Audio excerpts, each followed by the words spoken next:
Welcome to active contracts Tamil. So என்னோட name Krishnamurthy. நான் செவி ரிஜிஸ்டர் அட்வைசர் கிடையாது. இந்த வீடியோ உங்களுக்கு ஒரு எஜுகேஷ்னல் பர்பஸ்க்காக மட்டுமே. ஸோ டிஸ்க்ளைமரை ஒரு தடவை நிறுத்தி நிதானமாக ஃபுல்லாக படிச்சுக்கங்க. ஸோ சீக்கிரம் நான் க்ளோஸ் பண்ணிட்டேன் அப்படின்னா பாஸ் பண்ணி படிச்சுட்டு அப்புறம் கண்டினியூ பண்ணிக்கங்க.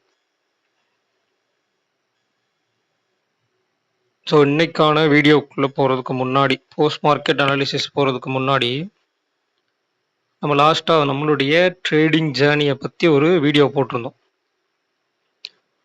ஸோ அந்த வீடியோவுக்கு கீழே இப்போ லாஸ்ட்டாக வந்த கமெண்ட் ஒரு சில பேர் பார்த்துருக்கலாம். அந்த கமெண்ட்டை வந்து நான் டெலீட் பண்ணிட்டேன். ஏன் அப்படின்னு கேட்டிங்கன்னா, அதில் வந்து தகாத வார்த்தைகள் நிறைய இருந்தது. ஸோ அதை யாரும் பார்க்க வேணாம் அப்படின்னு. ரெண்டாவது ஒரு விஷயம் வந்து, நீங்கள் ஒருத்தர்கிட்ட வந்து கோர்ஸ் ஜாயின் பண்ணுறீங்க அப்படின்னா, அவர் முதல்ல ஸ்ட்ராட்டஜி செல் பண்ணுறாரா இல்லை மார்க்கெட்டை பற்றி சொல்லி கொடுக்குறாரான்னு பாருங்கள். மார்க்கெட்டோட மூவ்மெண்ட்டை பேஸ் பண்ணி எப்படி இருக்கும், எப்படி எல்லாம் இருக்க வாய்ப்புன்னு சொல்லி கொடுக்குறாரான்னு பார்க்கணும். அப்போ நம்ம சொல்லி கொடுக்குறது வந்து ஸ்ட்ராட்டஜி கிடையாது. ஒரு மார்க்கெட் மூவ்மெண்ட்டை எப்படியெல்லாம் பார்க்கணும், அதுக்குள்ள ஒரு ரிஸ்க் ரிவார்டை நீங்கள் எப்படியெல்லாம் செட் பண்ணணுன்றது. கம்பைண்டாக ஒரு ஸ்ட்ராட்டஜி கிடையாது. ஓப்பன் ஆனோடனே இந்த இடத்துல வந்தால் இவ்வளோ பாயிண்ட் மூவ் ஆனால் என்ட்ரி, இவ்வளோ பாயிண்ட் மூவ் ஆனால் எக்ஸிட், அப்படி கிடையாது. இது ஓவரால் மார்க்கெட்டோட டெய்லி மூவ்மெண்ட்டை வந்து ப்ரெடிக்ட் பண்ணுறது. டெய்லி மூவ்மெண்ட்டை எந்த பக்கம் ரேஞ்சுக்குள்ளே இருக்கும், எந்த இடத்துல போய் திரும்புறதுக்கு வாய்ப்பு அப்படின்ற மாதிரி. அப்போ நீங்கள் ஒரு ஸ்ட்ராட்டஜியை செல் பண்ணுறீங்கன்னா தான் அதுக்கு அந்த ஸ்ட்ராட்டஜியை செல் பண்ண ஒரு அதனுடைய உத்தரவாதமாக அந்த ஸ்ட்ராட்டஜியை வச்சு ஆல்ரெடி பண்ண ப்ராஃபிட்ஸை வந்து காமிக்கணும். ரெண்டாவது மெயின் விஷயம் வந்து, அதை அடிக்கடி ஃபோர்ஸபிளாக மக்கள்கிட்ட காமிக்கக்கூடாது. நீங்கள் வந்து ஜாயின் பண்ணாலே நீங்கள் அந்த ப்ராஃபிட் வந்து பண்ணிடலாம், நீங்கள் கிளாஸில் ஜாயின் பண்ணி அதை கற்றுக்கிட்டீங்கனாலே நீங்கள் வந்து பயங்கரமாக ப்ராஃபிட்டபுளாக மாறிடலாம் அப்படின்னு சொல்லக்கூடாது. அதில் பிஎன்எல் ஒரு வெரிஃபைடு பிஎன்எலோ இல்லை அந்த ஸ்ட்ராட்டஜிக்கு உண்டான பிஎன்எலோ காமிச்சா அதுதான் அர்த்தம். அப்போ மக்கள் எப்படி புரிஞ்சுக்குவாங்க, இந்த பிஎன்எலை பார்த்துட்டு ஓகே இதே மாதிரி இவர்கிட்ட கற்றுக்கிட்டா நம்மளும் ப்ராஃபிட் பண்ணலாம்னு நினச்சி தான் வருவாங்க. இங்கே விஷயமே வேற. ஓவரால் இந்த மார்க்கெட் சினாரியோ அப்படின்றது ஒவ்வொரு நாளைக்கும் மாறுபடும். ஒவ்வொரு நாளைக்கும் வேறு வேறு மாதிரி சினாரியோ இருக்கும். ஒவ்வொரு நாளைக்கும் டேட்டா வேறு வேறு மாதிரி இருக்கும். அப்போ அந்த டேட்டாவை நம்ம எப்படி அனலைஸ் பண்ணுறதுன்னு தான் நம்ம சொல்லித்தரோம். அப்போ அதனால அனலைஸ் பண்ணிவிட்டு அதிலிருந்து மார்க்கெட் மூவ்மெண்ட்டை நம்ம எப்படி ப்ரெடிக்ட் பண்ணுறதுன்னு தான் நம்ம சொல்லித்தரோம். அப்போ நீங்கள் டேட்டாவை சரியான முறையில் அனலைஸ் பண்ணி கிளாஸஸில் வர்றவங்கள சொல்கிறேன். கிளாஸஸ் சப்போஸ் ஜாயின் பண்ணுறீங்க அப்படின்னா ஜாயின் பண்ணி முடித்து நீங்கள் கற்றுக்கிட்டதுக்கப்புறம் உங்களுக்கான எல்லா விளக்கத்தையும் டவுட்ஸ்லாம் அப்பப்போ கிளியர் பண்ணிவிட்டு இதை சரியாக அனலைஸ் பண்ண கற்றுக்கிட்டு அதிலிருந்து நீங்கள் மார்க்கெட் மூவ்மெண்ட்டை கண்டுபிடிச்சி அதுக்கு உங்களுக்குரிய ஒரு ரிஸ்க் ரிவார்ட், உங்கள் கேபிட்டல் சைஸ் எடவோ அதுக்கேற்ற மாதிரி நீங்கள் ரிஸ்க் ரிவார்ட் செட் பண்ணி அதுக்கப்புறம் நீங்கள் போய் ட்ரேட் பண்ணுறீங்களா, அதுதான் நீங்களாக ஓனாக கண்டுபிடிக்கிற ஒரு ஸ்ட்ராட்டஜி. அப்போ இந்த முழுக்க இந்த ஆக்டிவ் கான்ட்ராக்ட்ஸை வச்சு நீங்கள் ஸ்ட்ராட்டஜிஸ் நீங்கள் ஒவ்வொருத்தரும் தனித்தனியாக மேக் பண்ணலாம். ஆனால் இதை வச்சு கம்பைண்டாக ஒரு ஸ்டாண்டர்டான ஸ்ட்ராட்டஜி அப்படின்றது கிடையாது. முதல்ல அதை நீங்கள் வச்சுக்கணும். மார்க்கெட்லேயே கிடையாது. ஓவரால் மார்க்கெட்லேயே ஒரு ஸ்டாண்டர்டான ஸ்ட்ராட்டஜின்றது கிடையாது. நீங்கள் எல்லாம் தெரிஞ்சுக்கணும். நான் லாஸ்ட் வீடியோலேயே உங்களுக்கு தெளிவாக சொல்லியிருந்தேன். நிறைய ஸ்ட்ராட்டஜிஸ் இருக்குது. அந்த ஸ்ட்ராட்டஜிலாம் மார்க்கெட் மூவ்மெண்ட் எப்படின்னு தெரிஞ்சால் தான் அதை அப்ளை பண்ண முடியும். அப்போ மார்க்கெட்டோட மூவ்மெண்ட் எந்த பக்கம் இருந்து திரும்ப போகிறாங்க, எந்த பக்கம் இருந்து ரிவர்சல் ஆக வாய்ப்புகள் இருக்குது அப்படின்றத கண்டுபிடிக்கிறது தான் இந்த அனாலிசிஸ். இது ஆக்சுவலாக ஸ்ட்ராட்டஜி கிடையாது, அனாலிசிஸ்.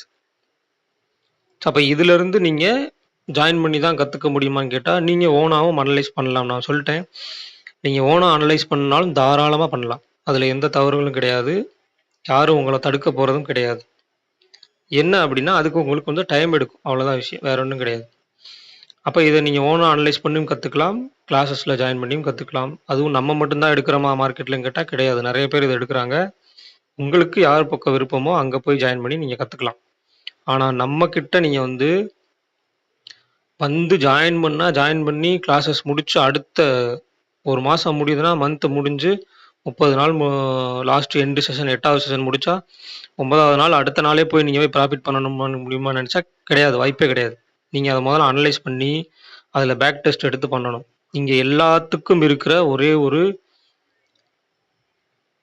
தவறான விஷயம், நீங்கள் புரிஞ்சு வச்சுக்கிற ஒரு தவறான விஷயம் என்னன்னு கேட்டிங்கன்னா, ஒருத்தர் வந்து ஒரு ஸ்ட்ராட்டஜியை கண்டுபிடிச்சி அதோட வந்து என்ட்ரி, எக்ஸிட்டு, ஸ்டாப் லாஸ் இதெல்லாம் நம்மளுக்கு குடுத்துருவாரு. ஸோ, அதில மார்க்கெட்ட காலையில ஓப்பன் ஆனோனே 9:15க்கு அப்படியே பெல் அடிச்ச மாரி ஒரு என்ட்ரி கிடைச்சிரும். அதுலேருந்து நம்ம டார்கெட் வச்சுக்கலாம், ஸ்டாப் லாஸ் வச்சுக்கலாம். நம்மளுக்கு ப்ராஃபிட் கிடைச்சிரும். உடனே எடுத்து நம்ம அக்கவுண்ட்ல போட்டு போயிடலாம். அப்படி இங்க ஸ்ட்ராட்டஜியே கிடையாது. யாருமே சொல்லி தர முடியாது. அப்படி ஸ்ட்ராட்டஜியும் கிடையாது. முழுக்க முழுக்க டெய்லி டெய்லி நீங்க ப்ராஃபிட் பண்ணணும்னா, டெய்லி டெய்லி நீங்க எஃபோர்ட்ஸ் போட்டு அனலைஸ் பண்ணணும். அத எப்படி அனலைஸ் பண்றதுன்னு சொல்லிக் குடுக்குறதுக்கு தான் நம்ம கிளாஸஸ் எடுத்துக்கோம். விருப்பம் உள்ளவங்க மட்டும், அதாவது மார்க்கெட்ல கத்துக்கணும்னு விருப்பம் உள்ளவங்க மட்டும் அதில ஜாயின் பண்ணா போதும். அதர்வைஸ் நான் வந்து உடனடியா ப்ராஃபிட் பண்ணி என்னோட குடும்ப கஷ்டத்தலாம் தீர்த்துறணும். நான் வந்து உடனடியா வீடு, கார்லாம் வாங்கி அப்படி நினைக்கிறவங்க யாரும் வர வேண்டாம். கத்துக்கணும்னு நினைக்கிறவங்க மட்டும் வரலாம். ஸோ, இன்னைக்கான டேட்டாஸ்குள்ள போகலாம். நம்ம வெள்ளிக்கிழமை நம்ம அனலைஸ் பண்ண டேட்டாவ வச்சு மார்க்கெட்ல ஒரு மூவ்மெண்ட் இருக்கிறதுக்கு வாய்ப்பு அப்படின்னு சொல்லி போட்டிருந்தோம். இன்னைக்கு ஓப்பன் ஆனதுமே நம்மளுக்கு மேல 22,250 போயிட்டு அகைன் 22,000 ரீச் பண்ணியிருக்காங்க. கிட்டத்தட்ட ஒரு 250 பாயிண்ட். ஸோ, இதுக்குமே நம்ம அந்த க்ளோசிங் டேபிளுடைய அனாலிசிஸ்ன்றது முக்கியம் அப்படின்னு சொல்லி நம்ம ஓல்டு வீடியோஸ்ல நிறைய வீடியோஸ்ல சொல்லியிருக்கோம். ஸோ, அதில வந்து பார்க்காதவங்க அப்படின்றவங்க அந்த வீடியோஸ் பார்த்து கூட நீங்க தெரிஞ்சுக்கலாம். அதை எப்படி அனலைஸ் பண்றது அப்படின்னு. ஸோ, அப்ப அந்த அனலைஸ் பண்ணி அடுத்த நாளுடைய ரேஞ்சை எப்படி கண்டுபிடிக்கிறது? ஸோ, அதுக்குள்ள எப்படிலாம் இருக்க வாய்ப்பு அப்படின்றத கன்டினியூவா எல்லா வீடியோஸும் பார்த்துருந்தீங்க அப்படின்னா உங்களுக்கு புரிஞ்சிருக்கும். நம்மளுடைய நிறைய சப்ஸ்கிரைபர்ஸ் சொல்றதும் அதான். உங்களுடைய வீடியோஸ்லாம் ரெகுலரா பார்த்துட்டு எனக்கு ஒரு ஐடியா கிடைச்சிருச்சு அப்படின்னு சொல்லி அவங்களே சொல்லியிருக்காங்க. ஓகேங்களா? அப்ப இன்னைக்கு என்ன க்ளோசிங்ல குடுத்துருக்காங்க? மார்க்கெட் எங்க க்ளோஸ் ஆயிருக்கு? 22,119. அப்ப அந்த 22,119 அப்படின்றது வந்து நேத்திக்கும் இன்னைக்கும் ரொம்ப தூரம் இல்ல. வெறும் 5 பாயிண்ட் தான் கீழ க்ளோஸ் வச்சுக்கிறாங்க. அப்ப இதுலேருந்து டேபிள் நம்மளுக்கு எப்படி சேஞ்ச் ஆயிருக்குன்னு கேட்டா, அதே தான் மேக்ஸிமம் இருக்காங்க. அதாவது 22,300 புட் ஆப்ஷன் மட்டும் இந்த இடத்துல இல்ல. அவங்க வந்து டிஃபரன்ஷியேட் ஆகி கீழ போயிருக்காங்க. அப்ப 22,000 put option and 22,100 call, 22,200 call, sorry 22,100 put, 22,200 call, 22,300 call, 500 call, 400 call. அப்ப 22,200 டு 22,500 வரைக்கும் ஒரு கால் சைடு ஒரு மல்டிபிள் ஹெட்ஜ் இருக்கு. மிக மிக முக்கியமான விஷயம் வந்து இன்னைக்கு ஹை அண்ட் லோ, இன்னைக்கு வச்சிருக்கக்கூடிய ஹை அண்ட் லோவை பொறுத்து நாளைக்கு அதை தாண்டி நிக்கும்போது, ஒரு ஹை அண்ட் லோவை தாண்டி நிக்கும்போது டேட்டாஸ்லாம் எந்த மாதிரி இருக்கு, ரெண்டாவது இம்ப்ளைடு வால்டிலிட்டிலாம் எந்த மாதிரி இருக்கோ அதை பொறுத்து மார்க்கெட்டோட மூவ்மெண்ட் அப்படின்றது மாறுபடும். ஸோ அப்போ இங்கே இன்னைக்கு கொடுத்துருக்குது அப்படின்றது நம்மளுக்கு 119 அப்படின்னு எடுத்துக்கா 22,100 புட் ஆப்ஷன், 200 கால் ஆப்ஷன். அப்போ இதனுடைய க்ளோஸின் அடிப்படையில் எடுத்துட்டோம் அப்படின்னா 22,100 புட் ஆப்ஷனுடைய க்ளோஸ் வந்து 95 அப்படின்னா 22,005. அப்போ அதுதான் இன்னைக்கு வச்சிருக்க லோ. அப்போ 22,000 கால் ஆப்ஷனுடைய க்ளோஸ் 93 அப்படின்னு எடுத்துட்டா 22,293 அப்படின்றது ஷார்ட் ரேஞ்சுடைய டாப். அப்போ இது இன்னைக்கு வச்சிருக்க ஹைக்கும் மேலே இருக்காங்க. ஸோ அப்போ இன்னைக்கு வச்சிருக்க ஹை அண்ட் லோவுக்கு நியர்பை தான் இந்த short range and white range இருக்கு. ஷார்ட் ரேஞ்சுடைய டாப்பும் ஷார்ட் ரேஞ்சுடைய பாட்டமும் இருக்காங்க. ஸோ அப்போ இது ரொம்ப ரொம்ப முக்கியம். நாளைக்கு மார்க்கெட் வந்து எப்படி எல்லாம் மூவ்மெண்ட் இருக்க வாய்ப்பு அப்படின்றத இந்த இடத்துல தான் தீர்மானிக்கக்கூடியதாக இருக்கும். ஆர்எல்ஸ் இதுக்கு நடுவில் ஓப்பன் பண்ணி சென்ட்ரல்லே தான் இப்போ க்ளோஸ் வச்சிருக்காங்க. ஸோ சென்ட்ரல்லே ஓப்பன் பண்ணிட்டு நம்மளுக்கு இதுலேயே ஒரு ஸ்ட்ராடலும் கிரியேட் பண்ணிட்டாங்க அப்படின்னா மார்க்கெட் அந்த இடத்துல சைட்வைஸ் போகிறதுக்கும் வாய்ப்புகள் இருக்குது. ஹை அண்ட் லோ பிரேக் ஆகாமல். ஸோ இதெல்லாமே நம்ம ஒரு வாய்ப்பாக தான் கருதுகிறோம். ஸோ அதுக்கடுத்து இதனுடைய ஆடட் ப்ரீமியம் அப்படின்னு எடுத்திங்கன்னா 95, 93 அப்படின்றப்ப 198. ஓகேங்களா? ஸோ அப்போ இந்த 95, 93 ப்ளஸ் பண்ணி அதை வந்து 22 புட் ஆப்ஷனுடைய மைனஸ் பண்ணணும். 22,200 கால் ஆப்ஷனுடைய ப்ளஸ் பண்ணிட்டீங்க அப்படின்னா ஒயிட் ரேஞ்ச் கிடச்சிரும். அப்போ அந்த ஒயிட் ரேஞ்ச் அப்படின்றது அதுலேருந்து எப்படி மாறுபடுறாங்க, அது உங்களுக்கு ரேஞ்ச் ரொம்ப பெருசாகவே இருக்கும். ஸோ அப்போ அந்த ரேஞ்ச் பெருசாக இருக்கும் பட்சத்தில் அது வரைக்கும் போகிறதுக்கு இம்ப்ளைடு வால்டிலிட்டியோட சப்போர்ட் இருக்கா அப்படின்னு பார்க்கணும். இதில் இன்னொரு முக்கியமான விஷயம் வந்து நம்மளுக்கு இன்றைக்கி வச்சுருக்க லோ அப்படின்றது இந்த மந்த்துடைய நியூ லோ. அப்புறம் இதுக்கப்புறம் இன்னைக்கு வச்சிருக்க ஓப்பன் அப்படின்றது இந்த மந்த்துடைய ஓப்பன். அப்போ அது எப்படி கொண்டு போகிறாங்க, ஓப்பன் மந்த்லி ஓப்பனுக்கு மேலே இருக்காங்களா, இல்லை மந்த்லி லோவுக்கு கீழே வர்றாங்களா? ஸோ இதெல்லாம் வந்து நம்ம அனலைஸ் பண்ணி பார்க்கணும். அப்படிலாம் வரும்போது டேட்டாஸ் எப்படி இருக்குது அப்படின்றதையும் பார்க்கணும்.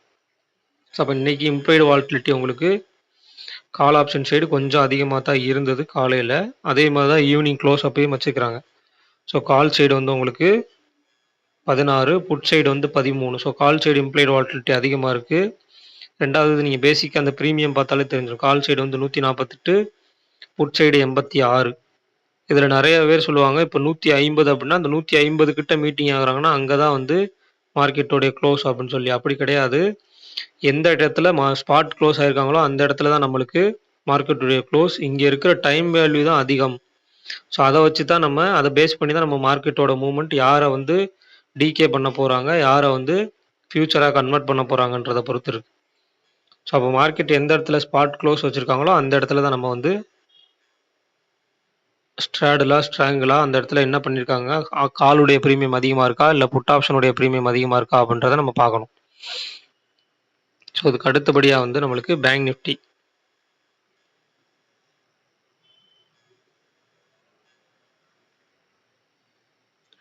ஸோ பேங்க் நிஃப்டியில நம்மளுக்கு மந்த்லி ஹெட் ஜோன் சொல்லியிருந்தோம். நியர்பை இன்னைக்கு க்ளோசிங் அப்படின்றது 48,114. So 48,000 put option, 48,500 call option, 48,000 call option, 49,000 call option, 50,000 call option. அப்போ ஒரு மல்டிபிள் ஹெட்ஜ் கால் சைடு இருக்காங்க. 48,000 அப்படின்ற ஒரு சப்போர்ட்டை பிரேக் பண்ணாத வரைக்கும் மார்க்கெட் கீழே வருவதற்கான வாய்ப்புகள் கம்மியாக இருக்கிறது. ஸோ இது முழுக்க முழுக்க எஜுகேஷனல் பர்பஸ் தான். ஸோ இதிலிருந்து நீங்கள் அனலைஸ் பண்ணி பார்த்துக்குங்க. இதுக்கப்புறம் ஒரு இம்ப்ளைடு வால்டிலிட்டி இதில் எப்படி மாறுபடுறாங்க மந்த்லி எக்ஸ்பைரியில் அப்படின்றப்ப எப்படி மாறுபட்டு இருக்காங்கன்னு பார்க்கணும். இப்போ நம்மளுக்கு நிஃப்டியில் வந்து கால் சைடு இம்ப்ளைடு வால்டிலிட்டி இருந்துச்சு. பேங்க் நிஃப்டியில் வந்து நம்மளுக்கு கால் சைடும் புட் சைடும் கிட்டத்தட்ட ஈவனாக தான் இருக்காங்க. ஸோ அப்போ ஈவன் ப்ரைஸில் இருக்காங்கன்றப்ப இவங்களுடைய போட்டி எந்த அளவுக்கு இருக்குது அப்படின்றத பார்க்கணும் நாளைக்கு. ஸோ இந்த வீடியோ பிடிச்சிருந்துச்சி அப்படின்னா லைக் பண்ணுங்கள், ஷேர் பண்ணுங்கள், சப்ஸ்கிரைப் பண்ணுங்கள். மறக்காமல் உங்கள் கருத்துக்களை வந்து பாசிட்டிவோ நெகட்டிவோ கமெண்ட் செக்ஷனில் கமெண்ட் பண்ணுங்கள். அதுக்கு உண்டான பதில் வழங்கப்படும். கொஞ்சம் ஜெனியூனான கமெண்ட்ஸாக இருந்தால் வரவேற்கப்படும், அதற்கு ரிப்ளை கொடுக்கப்படும். தகாத வார்த்தைகள்லாம் கமெண்ட் போட்டிங்க அப்படின்னா அந்த கமெண்ட் வந்து இருக்காது, டெலிட் செய்யப்படும். நன்றி, வணக்கம்.